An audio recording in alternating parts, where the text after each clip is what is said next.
आज तक के बेमिसाल 20 साल।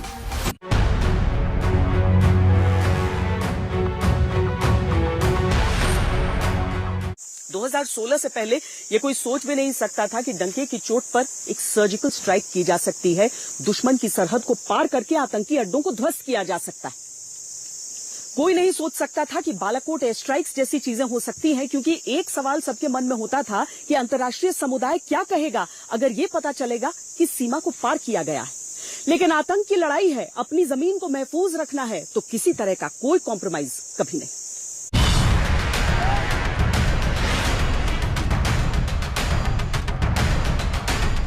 भारत के पास जल्दी ही राष्ट्रीय खुफिया ग्रिड यानी कि नेट ग्रिड होगा। नेट ग्रिड का काम आतंकवाद की बदली हुई चुनौतियों के अनुसार मॉडर्न टेक्नोलॉजी को विकसित करना है। नेट ग्रिड एक इलेक्ट्रॉनिक डाटाबेस है जिसकी मदद से संदिग्ध लोगों का पता लगाना और आतंकी हमलों को रोकना आसान होगा। नेट ग्रिड की रेंज में बैंकिंग, इनकम टैक्स, हवाई या ट्रेन यात्राओं, पैसे के लेन देन और फोन कॉल्स की जानकारी होगी। आतंकवाद में चोला बदला है तो प्रधानमंत्री मोदी के नेतृत्व में भारत ने भी अपनी लड़ाई तेज कर दी है। आतंकी आते तो हैं लेकिन बच नहीं पाते। हमारी इस खास पेशकश में इतना ही। कैमरा पर्सन सैयद मोहसिन के साथ मुझे दीजिए इजाजत। देश और दुनिया की बाकी खबरों के लिए आप देखते रहिए आज तक। आज तक बेमिसाल 20 साल। पावर्ड बाय ईबिक्स कैश, हर खुशी के लिए काफी है। सब बनेंगे फॉलोवर्स, सब बनेंगे फैन। इस का फील्ड में जश्न का ये जश्न है। जश्न का जश्न।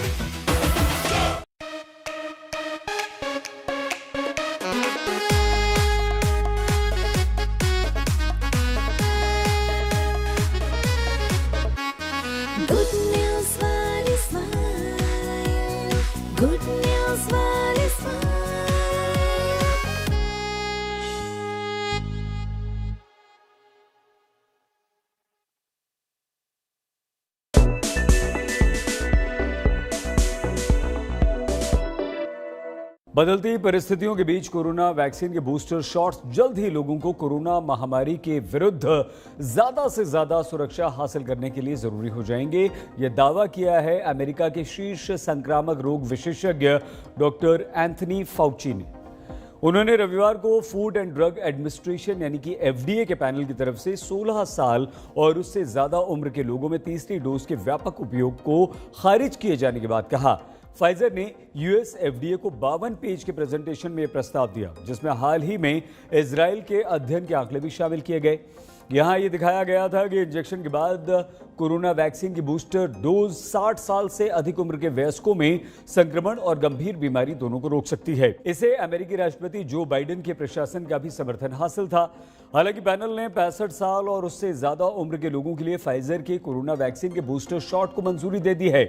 National institute of allergy and infectious diseases के निदेशक एंथनी फाउची ने टेलीग्राफ से कहा, मेरा मानना है कि यह उचित व्यवस्था को बदलने जा रहा है, कम से कम फाइजर जैसी mRNA वैक्सीन के लिए जिसके 2 ओरिजिनल डोजेज हैं, यानी पहला डोज और फिर 3 से 4 हफ्तों बाद दूसरा और फिर कुछ महीनों बाद तीसरा शॉट। फाउची ने कहा, मैं इम्यूनिटी में कमी के आधार पर बूस्टर डोज देने का समर्थन करता हूं, जैसा कि हम अमेरिका के आंकड़ों में बहुत स्पष्ट रूप से देख रहे हैं और उससे भी अधिक नाटकीय डेटा जो हमारे इजरायली सहयोगियों से हमें मिले। उन्होंने कहा कि इंग्लैंड में इम्यूनिटी घटने के कुछ संकेत मिले हैं और यही कारण है कि वहां पर 50 साल और उससे अधिक उम्र के लोगों के साथ साथ हेल्थ केयर प्रोवाइडर्स और ऐसे लोग जिनकी इम्यूनिटी कमजोर है उन्हें जल्दी वैक्सीन लगाई जाएगी। New England journal of medicine में प्रकाशित फाइजर की स्टडी से पता चला है कि बूस्टर डोज के करीब 12 दिनों के बाद संक्रमण की दर 11 गुना कम हो गई थी और गंभीर बीमारी की दर उन लोगों की तुलना में करीब 20 गुना कम थी जिन्हें 2 डोज की तुलना में बूस्टर डोज दिया गया था या जिन्होंने बूस्टर डोज लिया था। इसी तरह मॉडर्ना ने भी यह दावा किया है कि कोरोना के विरुद्ध उसके mRNA वैक्सीन में सुरक्षा लेवल 6 महीने तक चल सकता है, जो बूस्टर शॉट्स के लिए एक मजबूत मामला है। जबकि इजराइल, यूएई, रूस, फ्रांस, जर्मनी और इटली जैसे देश पहले ही बूस्टर डोज के साथ आगे बढ़ चुके हैं, वहीं डब्ल्यूएचओ यानी कि वर्ल्ड हेल्थ ऑर्गेनाइजेशन समेत कई वैज्ञानिकों ने तीसरे कोरोना शॉट के विरुद्ध आह्वान किया है। विराट कोहली ने टी20 फॉर्मेट में कप्तानी क्यों छोड़ी? वो क्या बात थी जिसकी वजह से विराट कोहली को टी20 फॉर्मेट से कप्तानी छोड़ने का फैसला करना पड़ा? अचानक से कप्तानी छोड़ने के ऐलान ने इस पर बहस छेड़ दी है कि आखिर किन वजहों ने कोहली को इस फैसले के लिए मजबूर किया होगा। कप्तानी छोड़ने का ऐलान करते हुए कोहली ने कहा, वर्ल्ड कप को समझना एक बहुत ही अहम बात है और पिछले 8 से 9 सालों में सभी 3 फॉर्मेट्स में खेलने और पिछले 5 से 6 सालों से नियमित रूप से कप्तानी करने पर काफी वर्कलोड को देखते हुए मुझे लगता है कि टेस्ट और वनडे क्रिकेट में भारतीय टीम की अगुवाई करने के लिए पूरी तरह से तैयार होने के लिए खुद को स्थान देने की जरूरत है। लेकिन कोहली के कप्तानी छोड़ने की कई वजह हो सकती है। नवंबर 2019 से पहले तक वह भले ही टीम इंडिया को खिताबी जीत दिलाने में नाकाम रहे हों, लेकिन उनके बल्ले से रन लगातार निकल रहे थे और शतक भी जड़ रहे थे। लेकिन करीब 22 महीने से उनके बल्ले ने शतक का स्वाद नहीं चखा है। आइए जानते हैं कुछ अहम वजह। विराट कोहली की अगुवाई में टीम इंडिया वनडे क्रिकेट में शानदार प्रदर्शन कर रही थी और इंग्लैंड में हुए वर्ल्ड कप 2019 में भारतीय टीम बेहद शानदार प्रदर्शन करते हुए सेमीफाइनल में पहुंच भी गई थी। खिताब के प्रबल दावेदार मानी जा रही टीम इंडिया का वर्ल्ड कप के सेमीफाइनल में न्यूजीलैंड से मुकाबला हुआ, लेकिन बारिश से बाधित मुकाबले में 240 रन का लक्ष्य टीम इंडिया हासिल नहीं कर सकी और उसे हार का सामना करना पड़ा। विराट कोहली के कप्तान बनने के बाद वनडे वर्ल्ड कप से पहले साल 2017 में team India ICC champions trophy खेलने उतरी। टीम इंडिया चैंपियंस ट्रॉफी में शानदार प्रदर्शन करते हुए फाइनल में पहुंची और खिताबी जंग में उसका मुकाबला चिर प्रतिद्वंदी पाकिस्तान से होना था। लेकिन 18 जून साल 2017 को हुए खिताबी जंग में टीम इंडिया का प्रदर्शन बिखरा सा नजर आया और पाकिस्तान ने पहले बल्लेबाजी करते हुए 50 ओवर में 4 विकेट पर 338 रन बना डाले। 339 रनों के लक्ष्य के जवाब में टीम इंडिया बिखर गई। विराट कोहली लंबे समय से अंतर्राष्ट्रीय क्रिकेट में कोई शतक नहीं लगा सके हैं। उन्होंने अंतर्राष्ट्रीय क्रिकेट में आखिरी बार नवंबर 2019 में बांग्लादेश के खिलाफ डे नाइट टेस्ट में शतक जड़ा था। तब उन्होंने कोलकाता टेस्ट में 136 रनों की शानदार पारी खेली थी। लेकिन तब से लेकर अब तक उनके बल्ले से क्रिकेट के तीनों फॉर्मेट से एक भी शतक नहीं निकला है। कोरोना संकट के बीच इस साल जून में पहली आईसीसी वर्ल्ड टेस्ट चैंपियनशिप खेली गई।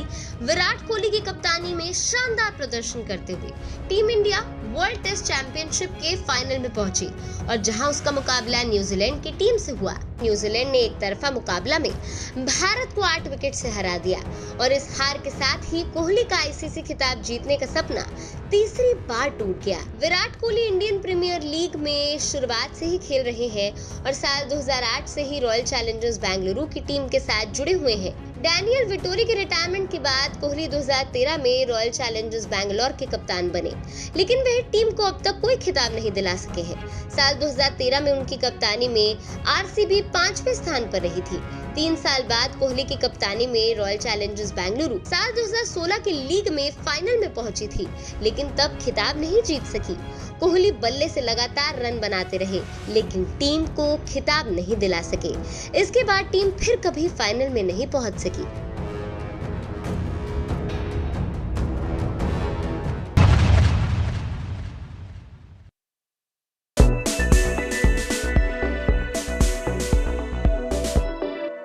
Presented by Patanjali wellness. योग, आयुर्वेद व नेचुरोपैथी अपनाएं, रोगों को जड़मूल से मिटाएं। सह प्रायोजक गोयल टीएमटी, डटे हैं उसूलों पर। सिम्को ऑक्सीवेदा कोल्ड क्रीम, हम रखें आपकी स्किन का ध्यान। भूख और पाचन की शक्ति बढ़ाएं, एंटेक्स लिवॉन एक्सजाइम सिरप। मूंग या सील, मजबूत देश का मजबूत सरिया। सेसा आयुर्वेदिक तेल, बाल झड़ना कम, बाल बढ़ना शुरू। लक्स कोजी अंडरवेयर, एकदम cozy. Nutrela women superfood 3-in-1, 13 natural जड़ी बूटियों से बना न्यूट्रिशन।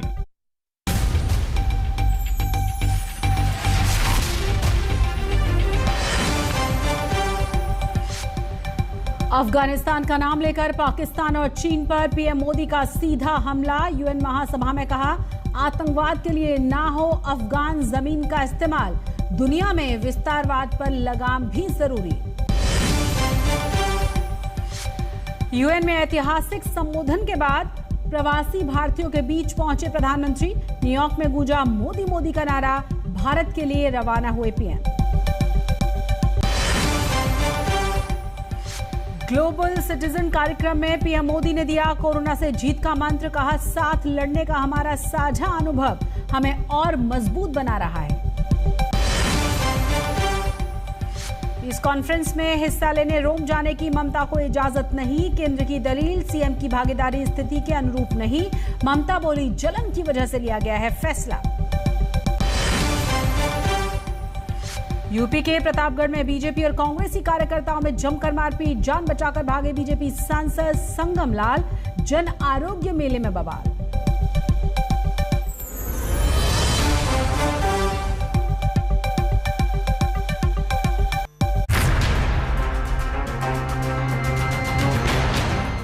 नमस्कार, मैं हूं शम्स ताहिर खान और आप देख रहे हैं वारदात। 20 साल तक अमेरिकी फौज ने अफगानिस्तान में जंग लड़ी। 20 साल में अमेरिका ने अफगानिस्तान पर 61 लाख करोड़ रुपए खर्च किए। 20 साल पहले जब अमेरिकी फौज अफगानिस्तान की सरजमीन पर पहुंची थी, तब अफगानिस्तान पर तालिबान का राज था। उसी तालिबान का जिसे खुद अमेरिका ने ही पैदा किया था अपने फायदे के लिए। जानते हैं क्यों? तो पेश है दास्ताने तालिबान।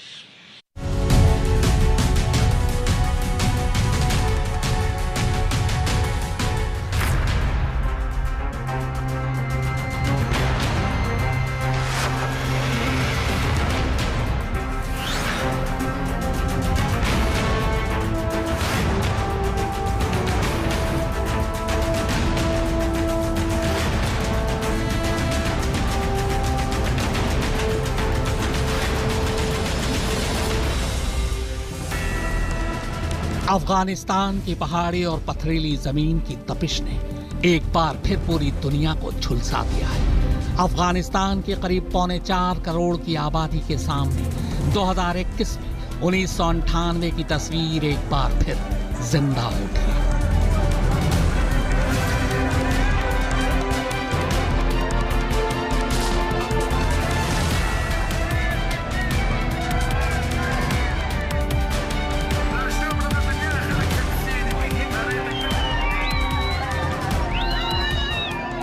जिंदा हो उठी क्योंकि 23 साल बाद तालिबान फिर लौट आया है। पूरे 20 साल तक अमेरिका ने खुद को अफगानिस्तान में झोंक दिया। इन 20 सालों में लगभग 61 लाख करोड़ रुपए फूंक डाले। इन 20 सालों में करीब 3.5 लाख अफगानी फौज को तैयार करने के दावे किए गए, लेकिन 20 सालों के ये सारे दावे तालिबान ने महज 10 दिनों में ही हवा कर दी। सिर्फ 70,000 तालिबानी लड़ाके अफगान के 3.5 लाख सैनिकों पर भारी पड़ गए। और इसके साथ ही अफगानिस्तान में 1998 की कहानी 2021 में फिर से दोहरा दी गई। तालिबान लौट आया है।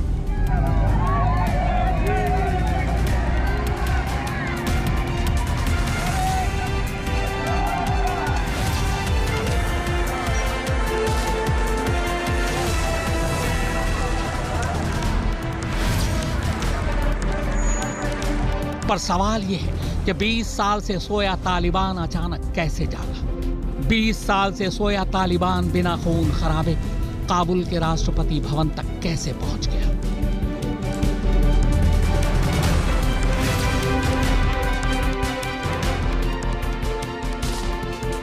अमेरिका की वो ट्रेनिंग के नाम पर लाखों करोड़ों रुपए के वो खर्चे सब कहां गए? खुद अमेरिका अफगान को इस हाल में छोड़कर क्यों गया? तो पूरी कहानी समझने के लिए 101 साल पुरानी कहानी से शुरुआत करते हैं।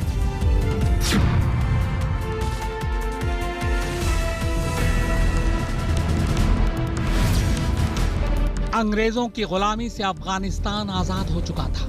आजादी के बाद अफगान में राजशाही शुरू हुई। शाह परिवार की यह राजशाही अगले 54 साल तक चली। अफगान के आखिरी राजा मोहम्मद जहीर शाह 1973 में बीमार पड़े।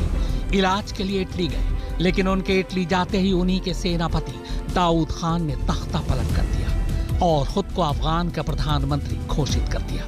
दाऊद खान ने अवाम से वादा किया कि वो नया संविधान लाएगा, लेकिन 1977 में दाऊद खान ने संविधान के नाम पर सिंगल पार्टी सिस्टम कायम कर दिया ताकि वही अकेले सत्ता में रह सके। अवाम ने इसका पुरजोर विरोध किया और फिर 1978 में पहली बार अफगानिस्तान में सौर क्रांति के नाम से एक आंदोलन शुरू हो गया। इस क्रांति की अगुवाई की नूर मोहम्मद तारिकी ने। अफगानिस्तान की जनता के समर्थन से आखिरकार क्रांति कामयाब रही और दाऊद खान को कुर्सी छोड़नी पड़ी। अब अफगानिस्तान की सत्ता नूर मोहम्मद तारिकी के हाथों में थी। वो अफगानिस्तान के पहले राष्ट्रपति बने। नूर मोहम्मद तारिकी तब के यूएसएसआर यानी सोवियत संघ के बेहद करीबी माने जाते थे। सोवियत संघ तब एक कम्युनिस्ट देश के तौर पर जाना जाता था जो धर्म को नहीं मानता। सोवियत संघ से दोस्ती के बाद नूर मोहम्मद ने पहली बार अफगानिस्तान का आधुनिकीकरण करना शुरू किया। इसके तहत स्कूल, कॉलेज, कल कारखाने शुरू किए गए और खास तौर पर महिलाओं की आजादी और उनकी तालीम पर जोर दिया गया। इतना ही नहीं, सामाजिक सुधार के नाम पर तारिकी सरकार ने अफगान के अमीरों की जमीन गरीबों में बांटने की मुहिम भी शुरू की। नूर मोहम्मद तारिकी की इस आधुनिकीकरण की कोशिशें और महिलाओं की आजादी अफगान के बहुत से कबीलों को रास नहीं आई। उन्हें यह इस्लाम के खिलाफ लगा और बस इसी के बाद मजहब के नाम पर नूर मोहम्मद तारिकी का विरोध शुरू हो गया।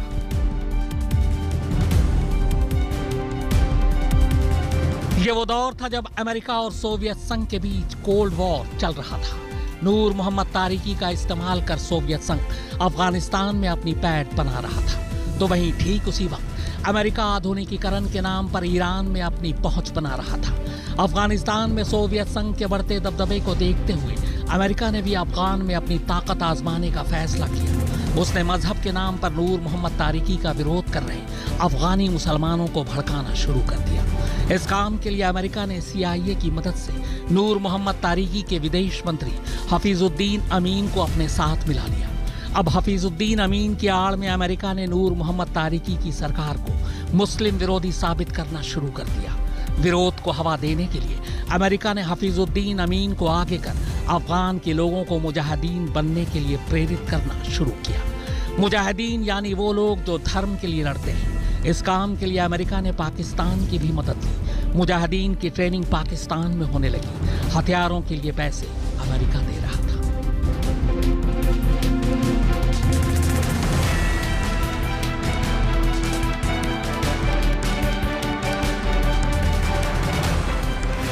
मजहब के नाम पर ही नूर मोहम्मद तारिकी की सरकार को गिराने के लिए अमेरिका ने सऊदी अरब को भी अपने साथ मिला लिया। इसी के बाद सऊदी से बहुत सारे लोग सोवियत संघ और तारिकी सरकार से लड़ने के लिए अफगानिस्तान पहुंच गए और इन्हीं में से एक था ओसामा बिन लादेन। उधर अफगानिस्तान के अंदर अलग अलग कबीलों के लोगों के अलावा बड़ी तादाद में सोवियत संघ और तारिकी सरकार के खिलाफ तालिब यानी छात्रों को भी भड़काया जाने लगा। बहुत से छात्र संगठन भी अब इस मुहिम से जुड़ने लगे। इन्हीं में से एक तालिब यानी छात्र था उमर, जो इस विरोध आंदोलन में सबसे आगे था। विरोध प्रदर्शन को देखते हुए नूर मोहम्मद तारिकी को सोवियत संघ जाना पड़ा। वहीं सोवियत संघ के नेताओं ने उन्हें सुझाव दिया कि फिलहाल आधुनिकीकरण की इस मुहिम को रोक दें और शांति से काम लें। सोवियत संघ ने तारिकी को यह भी सुझाव दिया कि वो अपने विदेश मंत्री हफीजुद्दीन अमीन को हटा दें, क्योंकि वो CIA के लिए काम कर रहे हैं। पर खुद को हटाए जाने की खबर हफीजुद्दीन अमीन को CIA ने पहले ही दे दी थी। इसी के बाद नूर मोहम्मद तारिकी जैसे ही सोवियत संघ से काबुल लौटे, हफीजुद्दीन अमीन ने लैंड करते ही तारिकी समेत उनके पूरे परिवार का खात्मा कर दिया। इसके बाद हफीजुद्दीन अमीन अफगानिस्तान का नया हुक्मरान बन बैठा।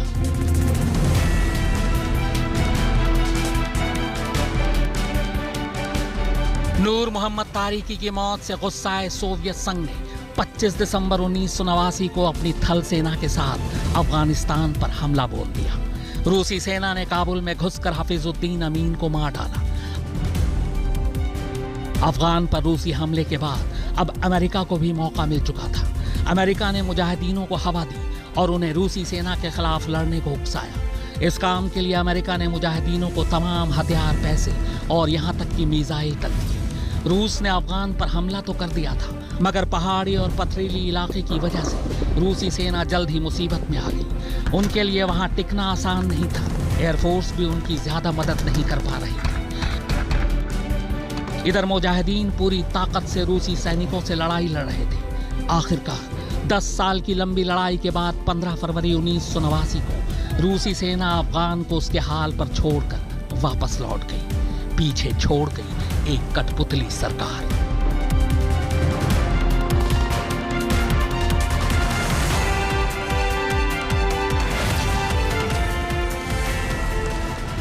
रूसी सेना के वापसी के साथ ही इधर मुजाहिदीन अब आपस में ही लड़ पड़े।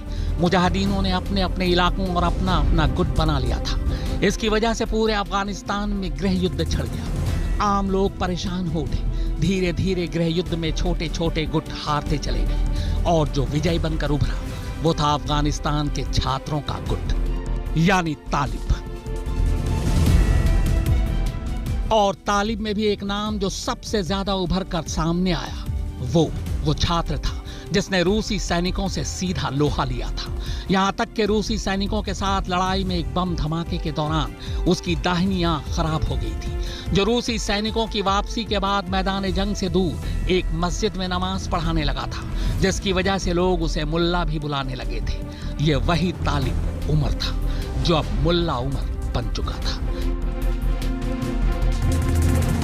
वही मुल्ला उमर जिसने तालिबान को जन्म दिया, वही मुल्ला उमर जिसने 1998 में पहली बार अफगान की सत्ता पर तालिबान को काबिज किया, वही मुल्ला उमर जो ओसामा बिन लादेन का अफगानिस्तान में सबसे भरोसेमंद वफादार साथी था, वही मुल्ला उमर जिस पर अमेरिका ने $1 करोड़ का इनाम रखा था।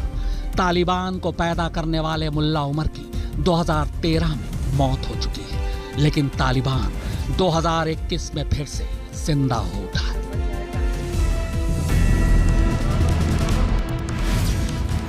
तो कुल मिलाकर कहानी की हकीकत यह है कि सोवियत संघ को हराने के लिए अमेरिका ने अफगानिस्तान में पहले मुजाहिदीनों की खेप तैयार की, फिर तालिबान को पैदा किया, फिर उसी तालिबान के खात्मे के लिए करीब 20 साल तक अफगानी पहाड़ी और पथरीली जमीन की खाक छानी, सैकड़ों हजारों सैनिकों को गंवाया, 61 लाख करोड़ रुपए खर्च किए, पर अफसोस ये सब बेकार गए।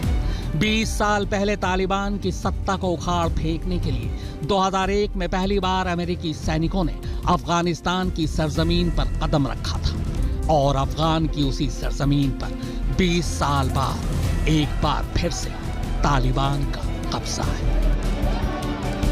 सुप्रतीम बैनर्जी के साथ शम्स ताहिर खान, आज तक। क्या 20 साल बाद लौटा तालिबान बदल चुका है, खासतौर पर महिलाओं के लिए? पूरी कहानी इस ब्रेक के बाद। आप देखते रहिए वारदात।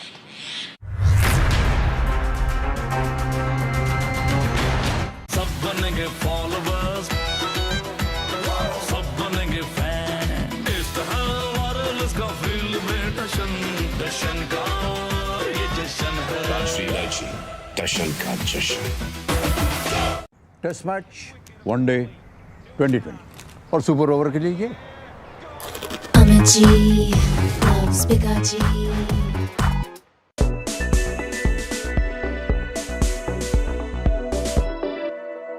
किसी मरीज की मौत कोरोना से ही हुई है, ये कब माना जाएगा और कब नहीं? इस सवाल का जवाब केंद्र सरकार ने सुप्रीम कोर्ट में दाखिल अपने हलफनामे में दे दिया है।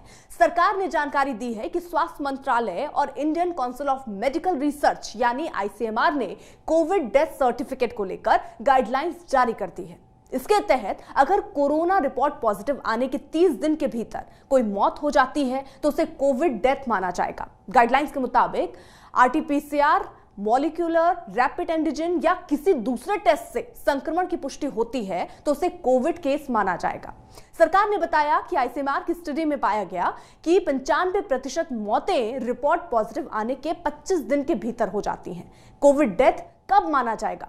इस पर सरकार ने बताया कि रिपोर्ट पॉजिटिव आने के बाद अगर 30 दिन के भीतर किसी मरीज की मौत हो जाती है तो उसे कोविड डेथ माना जाएगा, फिर वो मौत भले ही अस्पताल में हुई हो या फिर घर पर हुई हो।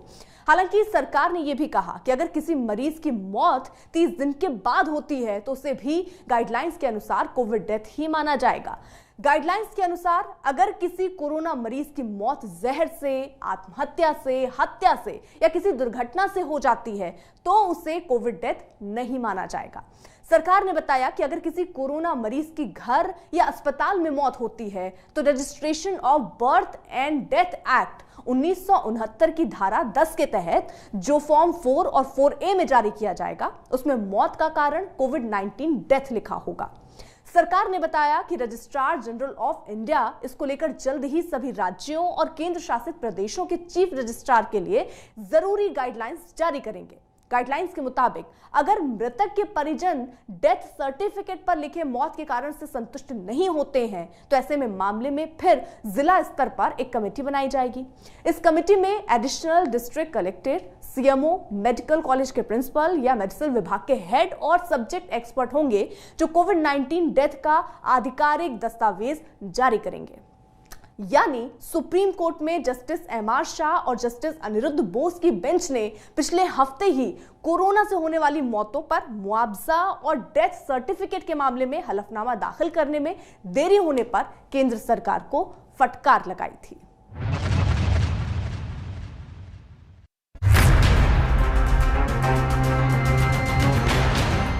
अगर मौत के खौफ से भी ज्यादा दहशत तालिबान से होने लगे तो समझ लीजिए कि फिर दहशत होती क्या है। कि अफगानिस्तान के लोगों में तालिबान को लेकर कितनी दहशत है।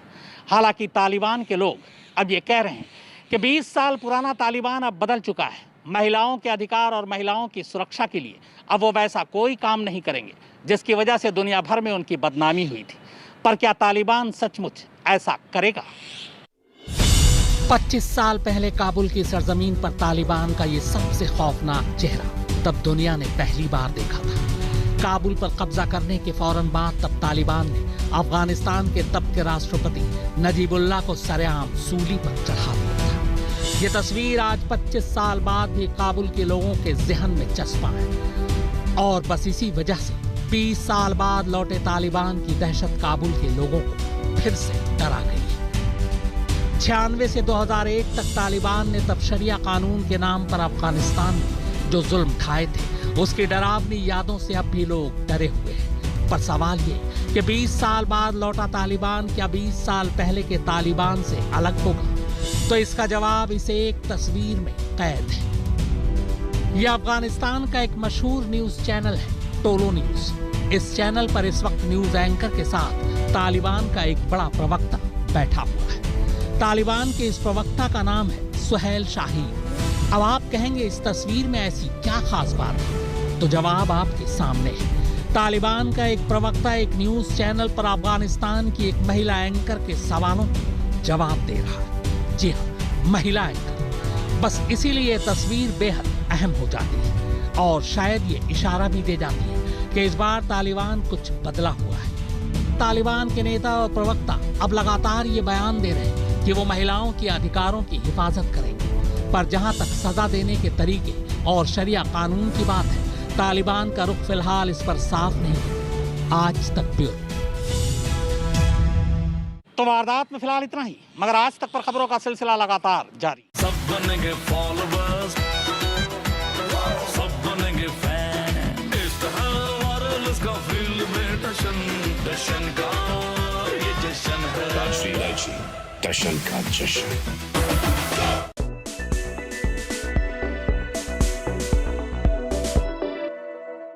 पिछले कुछ वर्षों में साइबर ठगी के मामले तेजी से बढ़े हैं। इस दौरान ठगी करने वाले शातिर अपराधियों ने पैसे ऐंठने के नए नए तरीके तलाशने शुरू किए हैं। देश के कुछ हिस्सों में मोबाइल टावर के नाम पर ठगी को अंजाम दिया जा रहा है।